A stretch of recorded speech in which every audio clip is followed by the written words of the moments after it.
I feel I must unburden my soul. My immediate purpose is to place before the world, plainly, succinctly, and without comment, all the events. In their consequences, these events have terrified, have tortured, have destroyed my whole being.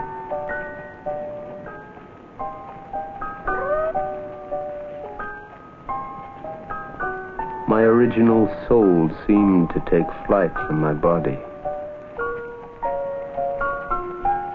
A sense of insufferable misery pervaded my soul.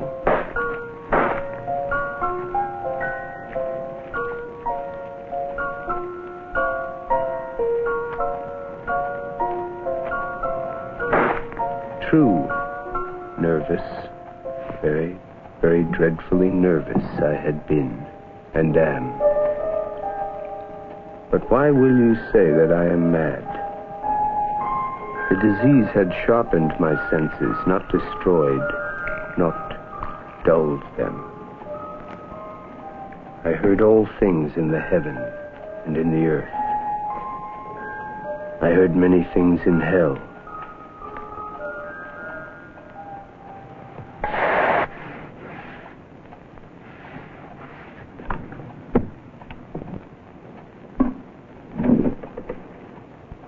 How then am I mad? Observe how healthily, how calmly I can tell you the whole story. I was never kinder to the old man than during the whole week before I killed him.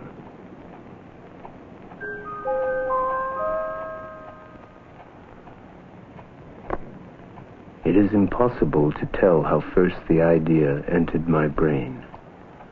But once conceived, it haunted me day and night.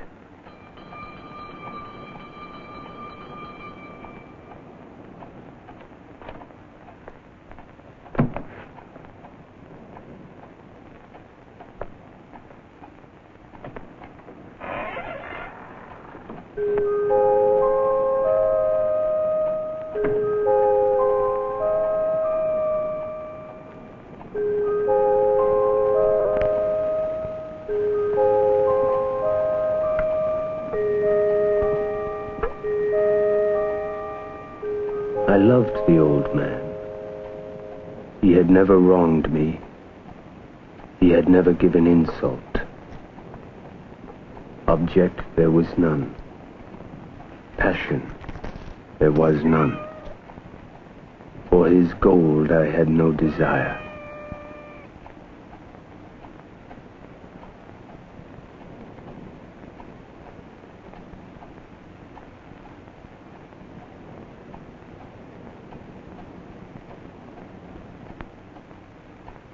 With feeling of deep, yet most singular affection, I regarded the old man.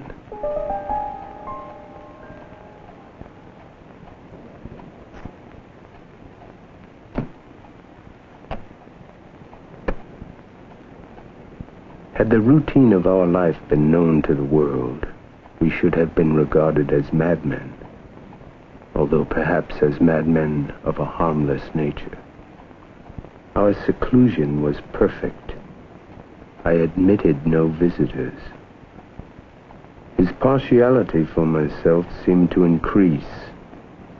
I believe the old man loved me as his own son.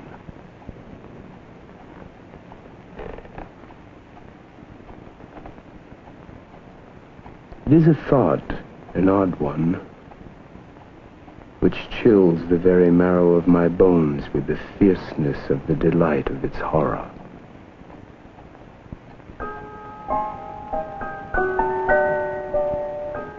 It must be understood that neither by word nor deed had I given the old man cause to doubt my good will. I continued, as was my wont, to smile in his face, and he did not perceive that my smile now was at the thought of his immolation.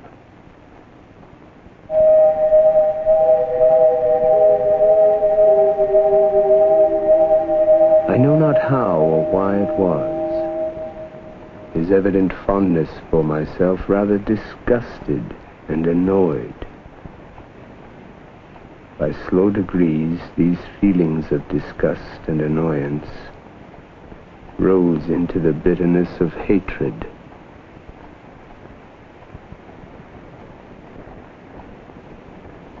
I longed to destroy him with a blow. Yet I was withheld from so doing, let me confess it at once, by some strange dread. It was not a dread of evil, and yet I should be at a loss how otherwise to define it. What was it? What was it that so unnerved me? I think it was his eye.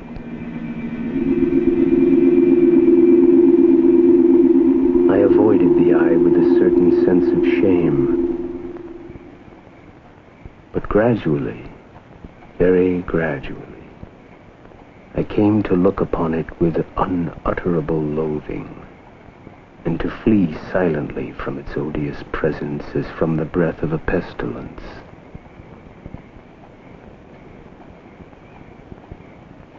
From my infancy, I was noted for the docility and humanity of my disposition. My tenderness of heart was even so conspicuous as to make me the jest of my companions.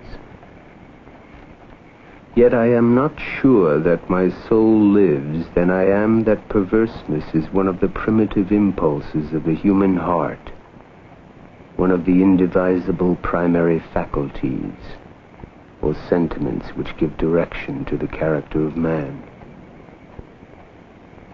Was it this unfathomable longing of the soul to do wrong for the wrong's sake only that urged me to continue and finally to consummate his death?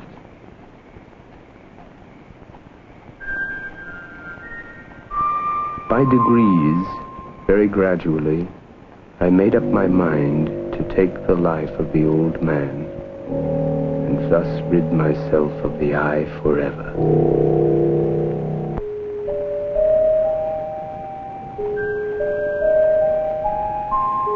A sense of insufferable gloom pervaded my soul. Yet by slow degrees nearly imperceptible, which for a long time my reason struggled to reject as fanciful, it had at length assumed a rigorous distinctness of outline. For weeks I pondered upon the means of the murder. I rejected 1,000 schemes because their accomplishment involved a chance of detection.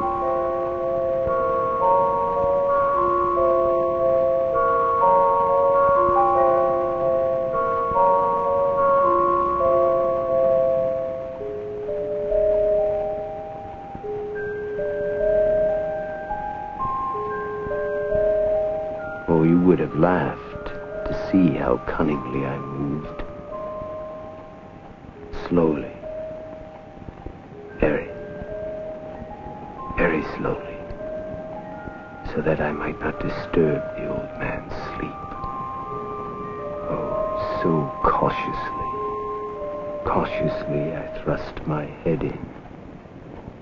It was not the old man who vexed me, but his evil eye. But I found the eye always closed, and so it was impossible to do the work.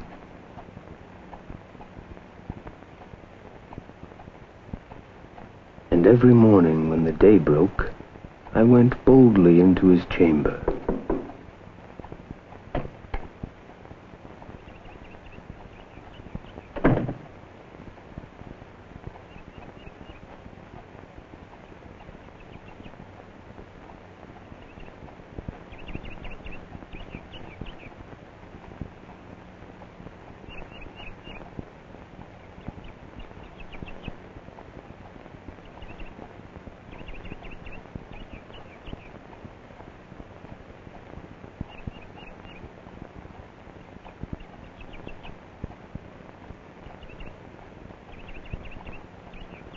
He would have been a very profound old man indeed to suspect that every night I looked in upon him while he slept. Upon the 8th night, I was more than usually cautious.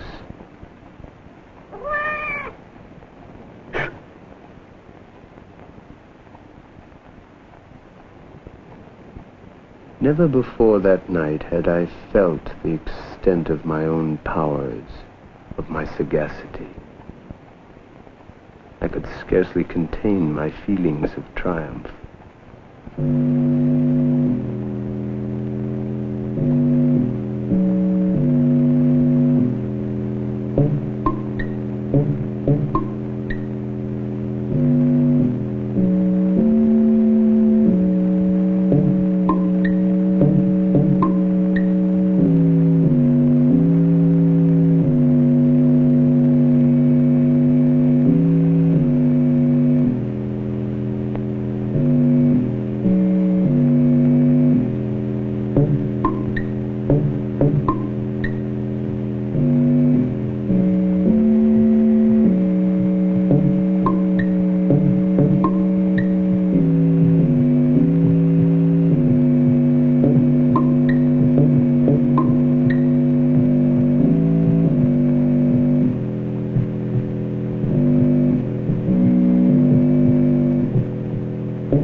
Sound came to my ears.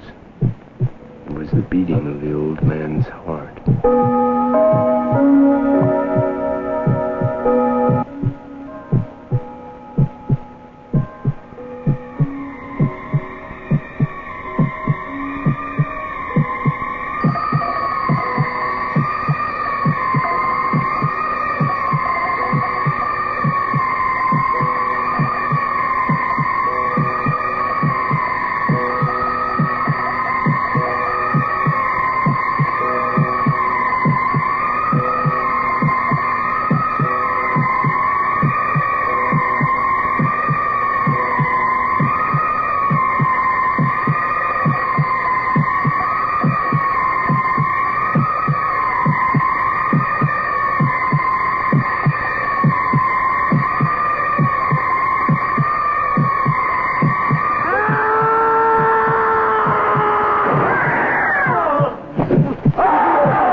For many minutes the heart beat on with a muffled sound.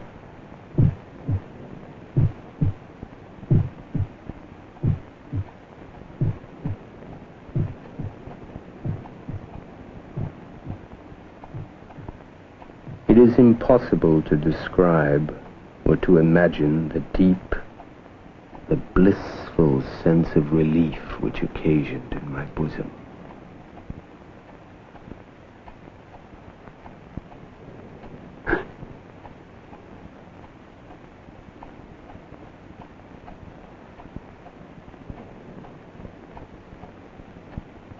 His eye would trouble me no more.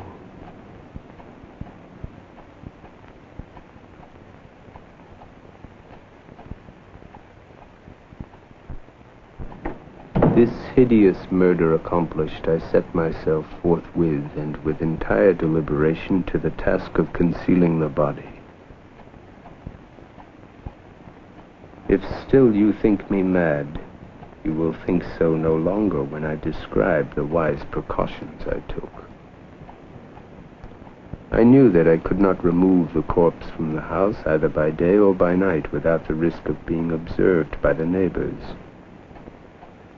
At one period I had thought of cutting it into minute fragments and destroying them by fire. At another I resolved to dig a grave for it in the floor of the cellar. Again, I deliberated about casting it in the well in the yard, about packing it in a box as if merchandise. with the usual arrangements, and so getting a porter to take it from the house. Finally, I hit upon what I considered a far better expedient than either of these.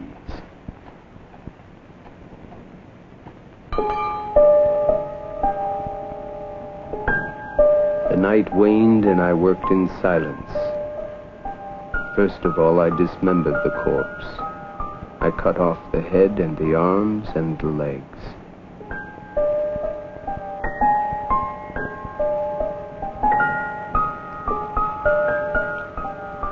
There was nothing to wash out. A tub had caught all. And in my calculation, I was not deceived. By means of a crowbar, I easily dislodged the planks. I took up 3 from the flooring of the chamber and deposited all between the scantlings. I relaid the whole structure as it originally stood, with every possible precaution.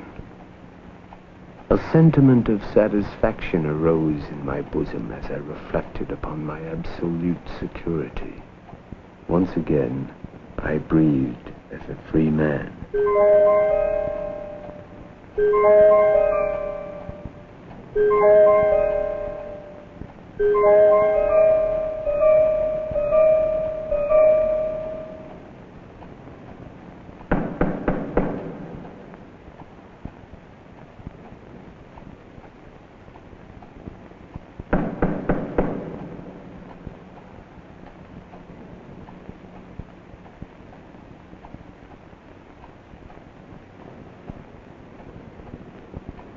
No human eye, not even his, could have detected anything wrong.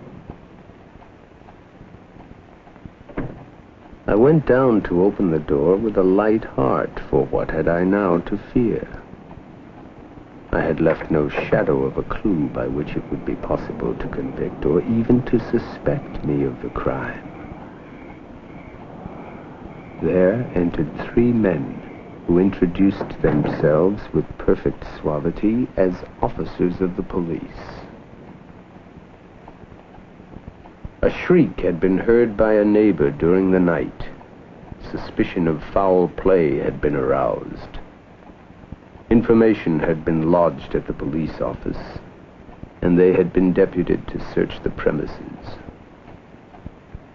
I welcomed these gentlemen. Secure in the inscrutability of my place of concealment, I felt no embarrassment whatever. The shriek, I said, was my own in a dream. The old man, I mentioned, was absent in the country. The guilt of my dark deed disturbed me but little. I looked upon my future felicity as secured. I took my visitors all over the house. I bade them search well.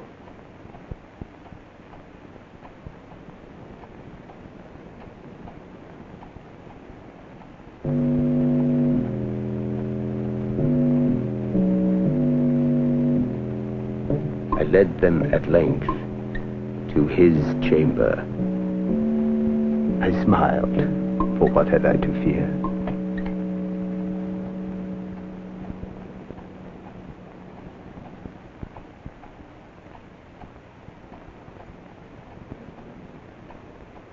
I showed them his treasures, secure, undisturbed.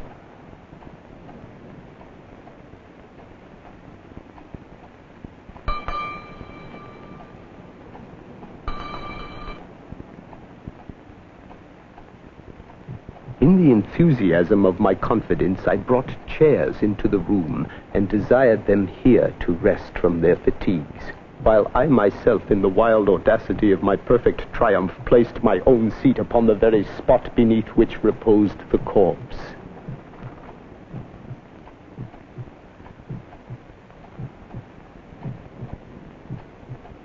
The officers were satisfied. My manner had convinced them. I was singularly at ease. They sat, and while I answered cheerily, they chatted familiar things. But ere long, I felt myself getting pale and wished them gone. My head ached, and I fancied a ringing in my ears.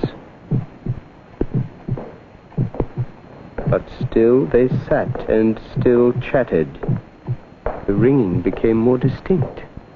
It continued and became more distinct. I talked more freely to get rid of the feeling. But it continued and gained definitiveness until at length I found that the noise was not within my ears. No doubt I now grew very pale, but I talked more fluently and with a heightened voice. For a moment I experienced all the pangs of suffocation. I became blind and deaf and giddy.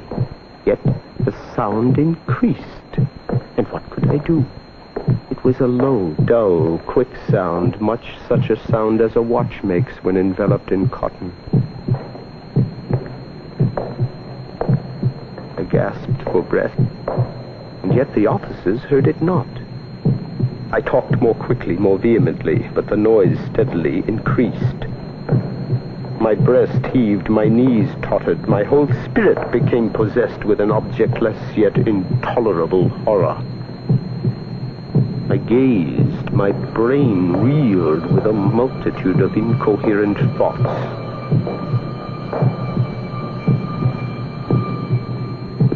Why would they not be gone? I paced the floor to and fro with heavy strides, as if excited to fury by the observation of the men, but the noise steadily increased. Oh, God, what could I do? I foamed, I raved, I swore. It grew louder, louder, louder. Was it possible they heard it not? They heard, they suspected, they knew, making a mockery of my horror. This I thought, and this I think. But anything was better than this agony, anything was more tolerable than this derision. I could bear those hypocritical smiles no longer. I felt a maddening desire to shriek aloud. Every succeeding wave of thought overwhelmed me with new terror. Could I have torn out my tongue, I would have done it. I felt that I must scream or die. And so dead. Hark! Louder! Louder! Louder! Louder! Villains! Villains! Dissemble no more! I admit the deed! Tear up the planks! Here! Here!